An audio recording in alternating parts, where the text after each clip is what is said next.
Circuit ল্যাবে সবাইকে স্বাগতম। আজকে আমি তোমাদের বেসিক ইলেকট্রিসিটি বইয়ের দ্বিতীয় অধ্যায় সম্পর্কে আলোচনা করব।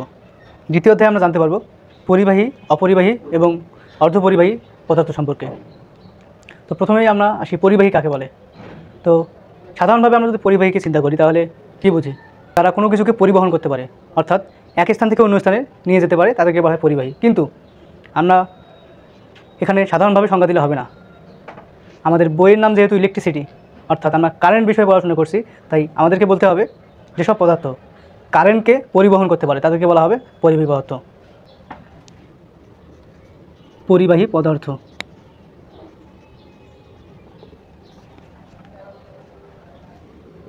যেসব পদার্থের মধ্য দিয়ে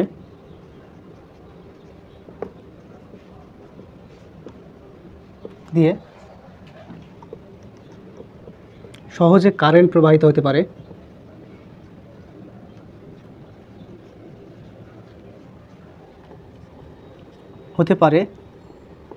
সেগুলোই পরিবাহী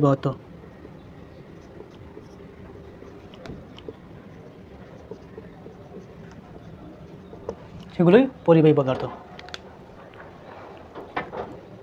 আমাদের খুবই পরিচিত কিছু পরিবাহী পদার্থ হচ্ছে কপার, অ্যালুমিনিয়াম। কপারকে আমরা বাংলায় তামা বলে থাকি, কপার বা তামা।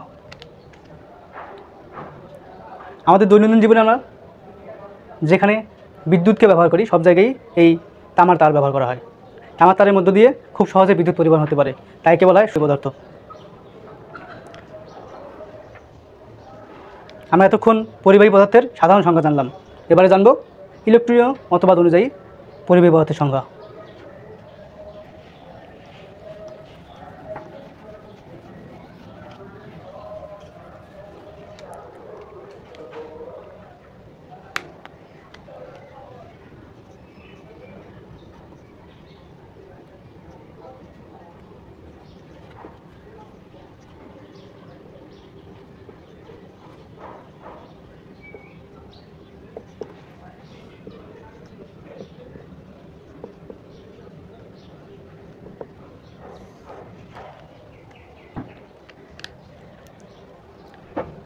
ইলেকট্রনীয় মতবাদ অনুযায়ী আমরা পরিবাহী পদার্থ সেগুলোকেই বলতে পারি যে সকল পদার্থের সর্বশেষ কক্ষপথে 4টির কম ইলেকট্রন রয়েছে, সেগুলোকে বলা হয় পরিবাহী পদার্থ। তো আমরা একটু আগে বলেছি যে কপার, অ্যালুমিনিয়াম এগুলো হচ্ছে পরিবাহী পদার্থ। তো আমরা এবার চিত্রের মাধ্যমে দেখব যে এদের সর্বশেষ কক্ষপথে কয়টি ইলেকট্রন আছে। আমরা জানি কপারের পারমাণবিক সংখ্যা 29। এগুলো আমি পূর্বের ক্লাসে আলোচনা করেছি, তোমাদের বোঝার সুবিধার্থে আবারও বলে দিচ্ছি।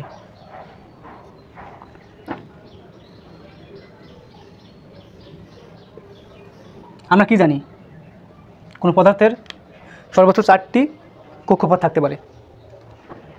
প্রথম কক্ষপথে দুইটি, দ্বিতীয় কক্ষপথে 8টি, 3, 4, 5, 6, 7, 8। তৃতীয় কক্ষপথে 18টি, 1, 2, 3, 4, 5, 6, 7, 8, 9, 10, 12, 13, 14, 15, 16, 17, 18। তাহলে 18 আর 10 মোট 28টি ইলেকট্রন হয়ে। তো আমরা এখানে দেখতে পাচ্ছি কপারের সর্বশেষ কক্ষপথে 1টি ইলেকট্রন রয়েছে। ইলেকট্রনীয় মতবাদ অনুযায়ী আমরা জানি যে যেসব পদার্থের সর্বশেষ কক্ষপথে 4-এর কম ইলেকট্রন থাকে সেগুলো হচ্ছে পরিবাহী পদার্থ, অর্থাৎ কপার একটি পরিবাহী পদার্থ। এবারে আমরা দেখব অর্ধপরিবাহী পদার্থ।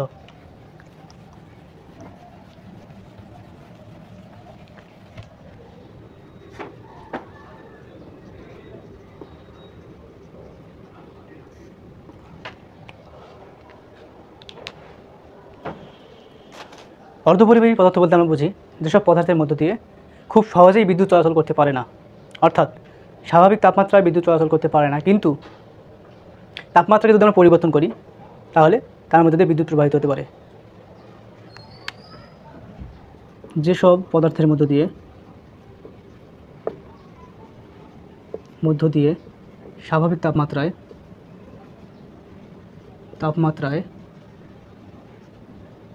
বিদ্যুৎ প্রবাহিত হতে পারে না প্রবাহিত হতে পারে না সেগুলো অর্ধপরিবাহী পদার্থ।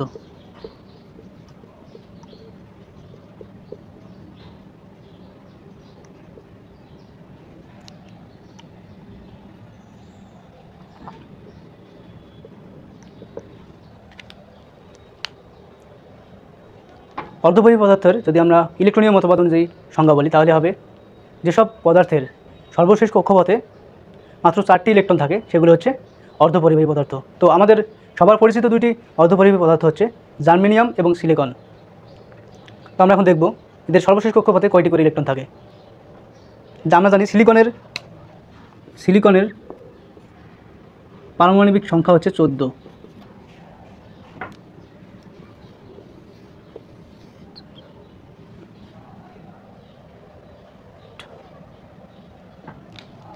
প্রথম কক্ষপথে যদি আমরা 2টি ইলেকট্রন দেই, দ্বিতীয় পথে দেব 8টি, 10টি আর বাকি থাকে 4টি। আমাদের চতুর্থ কক্ষপথে দরকার নেই এখানে। তো আমরা কি দেখতে পাচ্ছি, সর্বশেষ কক্ষপথে 4টি ইলেকট্রন রয়েছে, তার মানে এটি অর্ধপরিবাহী পদার্থ।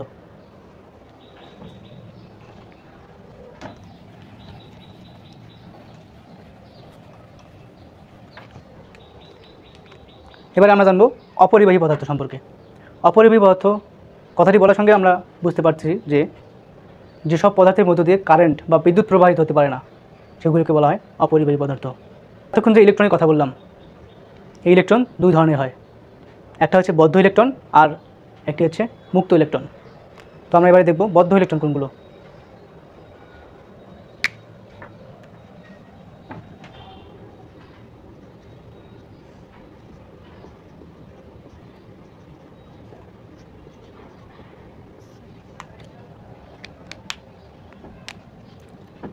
পরমাণুর সর্বশেষ কক্ষপথের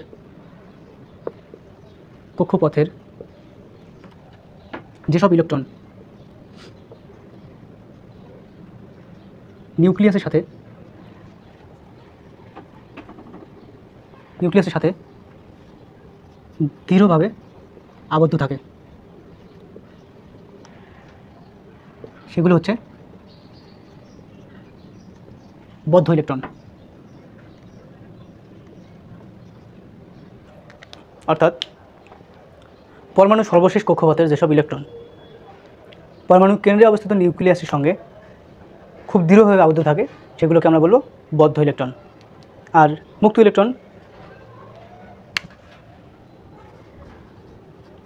ইলেকট্রন হচ্ছে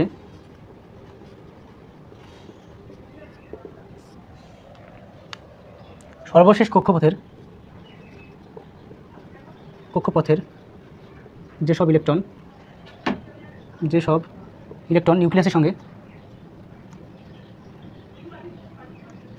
সাথে আলগাভাবে আবদ্ধ থাকে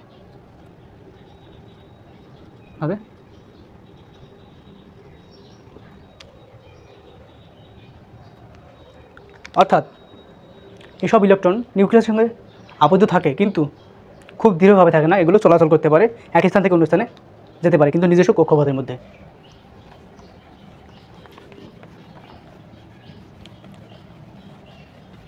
এবারে আমরা যে টপিকটি নিয়ে আলোচনা করব সেটি হচ্ছে পরিবাহীর রোধ, যেসব বিষয়ের উপর নির্ভর করে।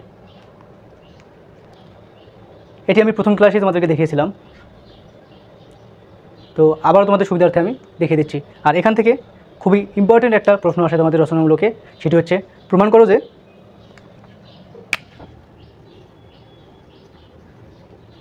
করো যে বা দেখাও যে R equals to rho L by A।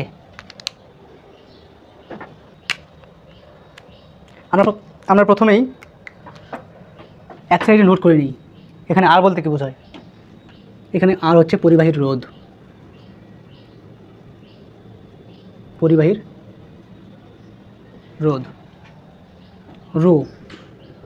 Rho হচ্ছে পরিবাহীর আপেক্ষিক রোধ বা আপেক্ষিক রেজিস্ট্যান্স।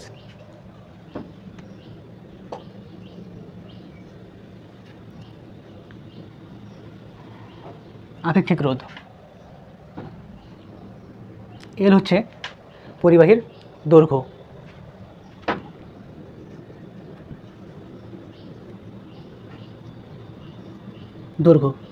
এ হচ্ছে পরিবাহীর প্রস্থচ্ছেদ বা ক্ষেত্রফল।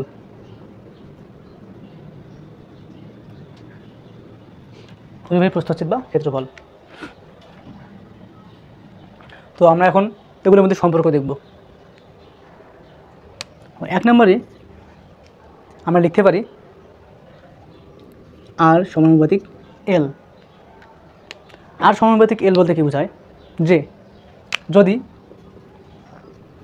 পরিবাহীর দৈর্ঘ্যকে আমরা বৃদ্ধি করি তাহলে পরিবাহীর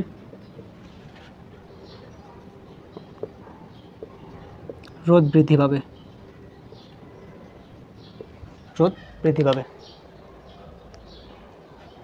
কিন্তু এটার জন্য একটা শর্ত রয়েছে, সেটি হচ্ছে তাপমাত্রা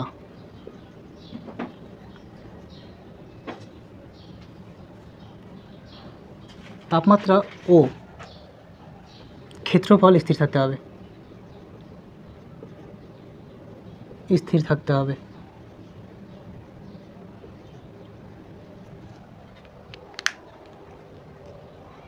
তাপমাত্রা ও ক্ষেত্রফল স্থির থাকতে হবে। যদি তাপমাত্রা ও ক্ষেত্রফল স্থির থাকে তাহলে পরিবাহীর দৈর্ঘ্য বৃদ্ধি পেলে পরিবাহীর রোধ বৃদ্ধি পাবে।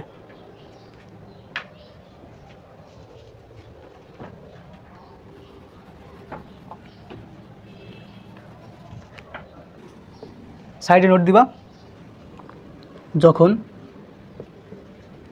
তাপমাত্রা ও প্রস্থচ্ছেদ স্থির। আবার 2 নম্বরে আমরা লিখব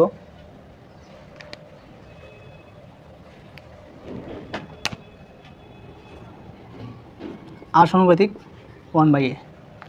এর মানে হচ্ছে পরিবাহীর রেজিস্ট্যান্স পরিবাহীর প্রস্থচ্ছেদ বা ক্ষেত্রফলের উল্টানুপাতিক। অর্থাৎ পরিবাহীর প্রস্থচ্ছেদ যদি বৃদ্ধি পায় তাহলে পরিবাহীর রোধ কমে যাবে।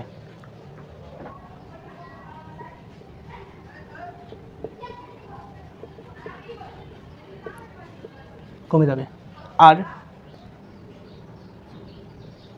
প্রস্থচ্ছেদ কমে যায় তাহলে রোধ বেড়ে যাবে। অর্থাৎ কোনো একটা পদার্থের যদি ক্ষেত্রফল অর্থাৎ পদার্থটা যত বেশি মোটা হবে সেই পদার্থের রোধ তত বেশি কম হবে, আর পদার্থটা যত বেশি চিকন হবে সেই পদার্থে তত বেশি রোধ থাকবে।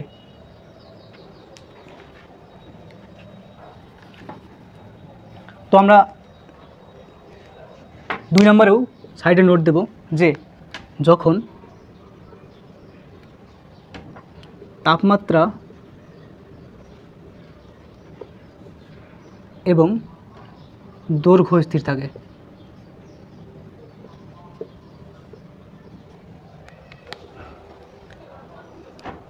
তাহলে এবারে দেখো তো, আমরা যদি 1 এবং 2 নং হতে পাই আর সমানুপাতিক L × 1/a, আমরা কি এটা লিখতে পারি 1 নম্বর এবং 2 নম্বর সমীকরণ থেকে? অবশ্যই পারি। তাহলে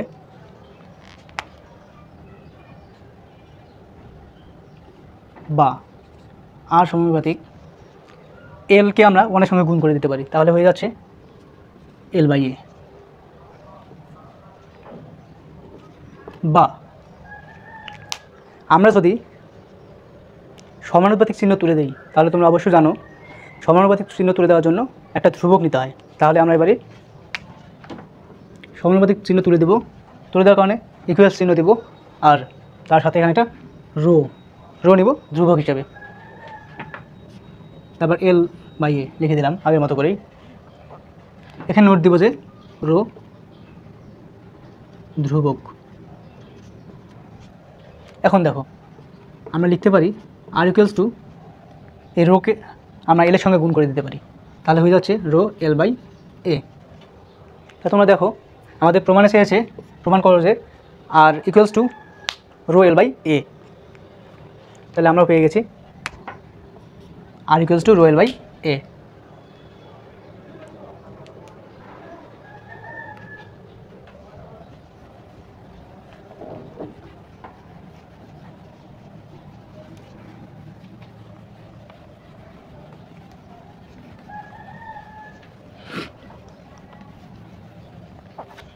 এতক্ষণ দেখালাম সে প্রমাণ অর্থাৎ সেই সূত্র দিয়েই আমাদের সব ম্যাথ করতে হবে এখান থেকে।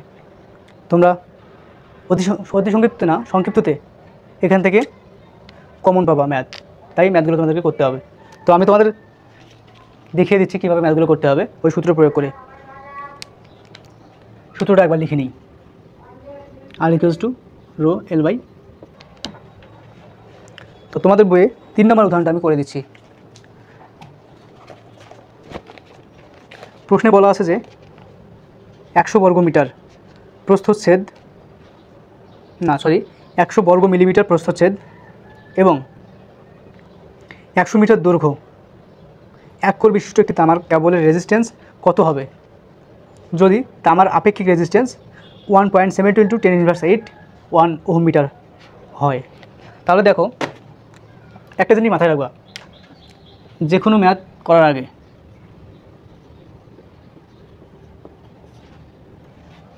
আগে দেখবা যে ম্যাথের মধ্যে কী কী উপাত্ত দেওয়া আছে। তো আমরা দেখি কী কী উপাত্ত দেওয়া আছে।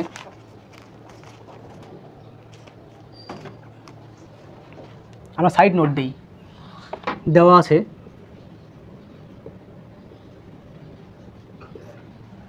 প্রথমে কি বলা আছে 100 বর্গ মিলিমিটার প্রস্থচ্ছেদ মানে ক্ষেত্রফল বা প্রস্থচ্ছেদকে আমরা এ দ্বারা প্রকাশ করি, ইকুয়ালস টু 100 মিলিমিটার স্কোয়ার বা বর্গ মিলিমিটার একই কথা। তো এই বর্গ মিলিমিটারকে আমরা শুধু মিটার স্কোয়ার করতে পারি এর সঙ্গে যদি 10⁻6 দ্বারা গুণ করি।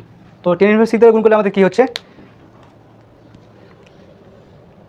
100 × 10⁻6, আমাদের উত্তর আসছে 1 × 10⁻4 মিটার স্কোয়ার, 1 × 10⁻4 মিটার স্কোয়ার। তারপর কি বলা আছে এবং 100 মিটার দৈর্ঘ্য বলতে এল ইকুয়ালস টু 100 মিটার বা আপেক্ষিক রেজিস্ট্যান্সকে আমরা রো দ্বারা প্রকাশ করি। রো ইকুয়ালস দেওয়া আছে 1.72 × 10⁸ ওহম মিটার। তাহলে আমাদের এখান থেকে কী বের করতে হবে বলছে, তামার কেবলের রেজিস্ট্যান্স কত হবে, তার মানে রেজিস্ট্যান্স বের করতে হবে আমাদেরকে। আমি লিখে নেব আর ইকুয়ালস টু হট। এখন দেখো আমাদের কি বলা আছে সূত্রে R equals to rho L by A, তার মানে আমাদের বের করতে হবে আর। শুধুমাত্র আমরা যদি সূত্রে মানগুলো বসাই দিই তাহলে আমাদের উত্তর বের হয়ে আসবে। তাহলে দেখো আমরা জানি R equals to rho L by A, rho L by A.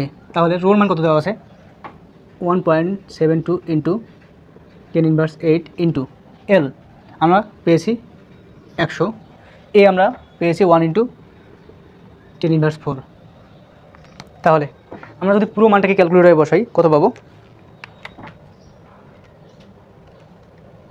1.72 × 10⁸ into 100 by 1 × 10⁻4, তাহলে আমরা পাবো 0.0172 ওহম। আর এটা হয়ে যাচ্ছে আমাদের অ্যান্সার। আশা করি তোমরা বুঝতে পেরেছো। তো আমাদের এই একই ম্যাথকে অন্যভাবে আবার দিতে পারে। তো সেজন্য আমি তোমাদেরকে আরেকটা উদাহরণ দেখাই দিচ্ছি, উদাহরণ 8।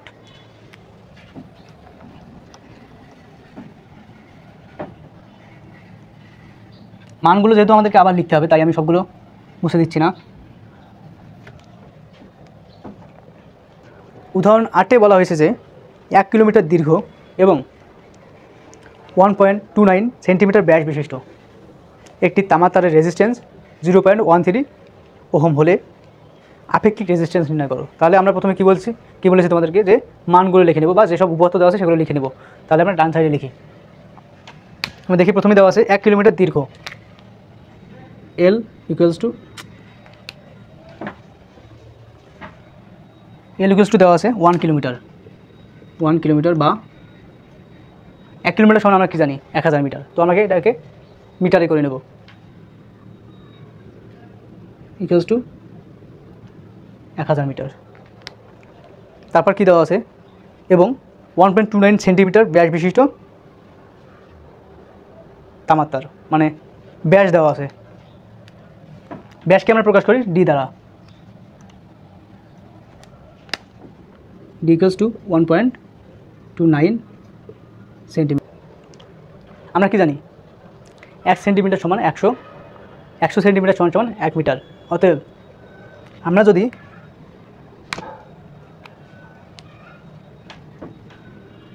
1.29কে 100 দ্বারা ভাগ করি তাহলে আসবে 0.0129 মিটার। তারপরে আমাদের দেওয়া আছে তামার তারের রেজিস্ট্যান্স ইকুয়ালস টু 0.13 ওহম। আমাদেরকে বের করতে বলছে আপেক্ষিক রেজিস্ট্যান্স। অতএব আপেক্ষিক রেজিস্ট্যান্স ইকুয়ালস টু হট। তো এখন আমরা সেই আগের সূত্র প্রয়োগ করি।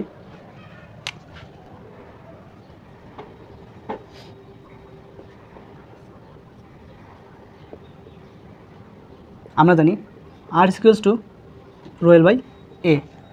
তাহলে এখন দেখো আমাদেরকে বের করতে হবে রো এর মান। তাহলে আমরা কী করব, বা আর এবং একে যদি আমরা গুণ করে দেই,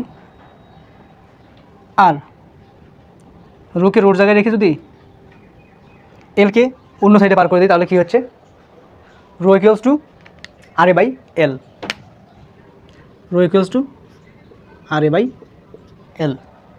তো এখন রো এর মান বের করতে গেলে আমাদের লাগবে ক্ষেত্রফল, এ লাগবে ক্ষেত্রফল। আমাদের এখানে কোথাও কি ক্ষেত্রফল আছে? না, ক্ষেত্রফল নাই। কিন্তু আমরা ক্ষেত্রফল একটা সূত্র জানি, সেটা হচ্ছে A equals to pi D square by 4। তো এখানে কি আমরা মান বসাইতে পারি? হ্যাঁ, অবশ্যই পারি, কারণ আমাদের ডি এর মান দেওয়া আছে। আর পাইয়ের মান আমরা সবাই জানি যে 3.1416। তো বসাই দিই আমরা এখন মান 3.1416 ইন্টু ডি এর মান আমরা পেয়েছি 0.0129 স্কোয়ার বাই 4। তো আমরা এই মানটাকে যদি ক্যালকুলেটারে বসাই তাহলে আমার মান আসবে 3.1416 ইন্টু 0.0129 স্কোয়ার বাই 4। আমাদের মান আসছে 1.306 ইন্টু 10⁻⁴ মিটার স্কোয়ার। আমরা মিটার স্কোয়ার কেন দিলাম? কারণ আমরা জানি ক্ষেত্রফল বের করলে সবসময় বর্গ হয়। তো আমরা সবগুলো যেহেতু মান মিটারে বের করছি, তার মানে বর্গ মিটার হবে। তো এবারে আমরা সবগুলো মান পেয়ে গেছি, এবার বসাই দিই। আমরা আর এর মান কত পেয়েছি? 0.13 ইন্টু ক্ষেত্রফল কত পেয়েছি? 1.306 ইন্টু 10⁻⁴ বাই এল এর মান আমরা কত পেয়েছি? 1000। তো এবার ক্যালকুলেটারে বসাই আমরা মান 0.13 into 1.306 into 10⁻⁴ by 1000, 1.6978 inverse into 10⁻⁸ ohm. তো তোমাদের বইয়ের সঙ্গে আমার মানের একটু তফাৎ আছে এখানে। পয়েন্ট এটাকে সাধারণত হিসাবে ধরা হয় না ওইভাবে, কারণ এটা তোমাদেরও মান আলাদা আলাদা আসবে। কারণ হচ্ছে গিয়ে আমরা এখানে মান নেওয়ার সময় অনেকে অনেকভাবে নিব, অনেকে এখানে 3-1 ধরবো, আবার অনেকে 3-6 পরে আরও মান ধরতে পারি। এজন্য আমাদের মানের একটু তারতম্য হবে, ওটা কোনো বিষয় না, বা এই জন্য তোমাদের মার্ক কখনো কাটা যাবে না। তো আমি আশা করছি তোমরা সবাই বুঝতে পেরেছো। তোমাদের বইয়ে যেসব ম্যাথ দেওয়া আছে সবগুলোই একই মতো, তোমরা চেষ্টা করলে পেয়ে যাবা। তো ধন্যবাদ সবাইকে।